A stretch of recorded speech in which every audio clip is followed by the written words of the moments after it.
আসসালামু আলাইকুম প্রিয় উদ্যোক্তা ও খামারি ভাই বোনেরা। গতকালকে আমাদের খামারে মুন্সিগঞ্জের পাশাপাশি থেকে এক ভাই আসছিল। তারা একটা সিএনজি নিয়ে চলে আসছিল আমাদের খামারে এবং সে 500 পিস ময়লা পাখি নিয়েছে। আলহামদুলিল্লাহ, তার জন্য সবাই দোয়া করবেন। এবং সে অত্যন্ত অনেক ভালো একজন মানুষ। সে আমাকে প্রথম থেকেই, যেই দিন আরো 3 দিন আগে থেকে আমাদের পাখি নেওয়ার জন্য আমাদেরকে সে নক করেছিল, তাকে আমরা বলেছিলাম যে ঠিক আছে ভাই, আপনি খামারে আসেন, তারপরে কথা হবে। তারপর দিন সে ডিরেক্ট আমাদের খামারে আসেন এবং একটা সিএনজি নিয়ে আসেন। তাকে আমরা সর্বোচ্চ মহিলার পার্সেন্টেজটা দেওয়ার চেষ্টা করি এবং আলহামদুলিল্লাহ তাকে তার সামনে আমরা বাছাই করে থাকি।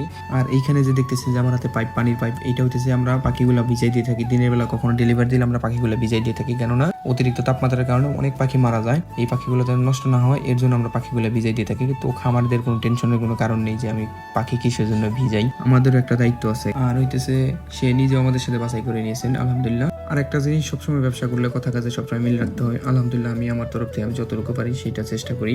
আসলে আপনি ব্যবসা কিভাবে করবেন এটা আপনার উপর ডিপেন্ড করবে। আমাদের যত খামারিরা আছে তারা সবাই যখন আমাদের খামার আসে, আমি পাখিগুলো বাছাই করে দিয়ে থাকি।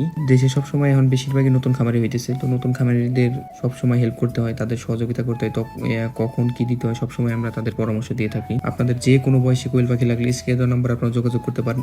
এছাড়া আমাদের এই নাম্বারে ইমো আছে, হোয়াটসঅ্যাপ আছে এবং কি আমার একটা ফেসবুক গ্রুপ আছে। আপনারা চাইলে সোশ্যাল মিডিয়া আমাদের সাথে কথা বলতে পারেন, কোনো সমস্যা নেই। 24 ঘন্টা আমাদের ফোন খোলা থাকে। আপনাদের যে কোনো সহযোগিতার জন্য আমরা আছি।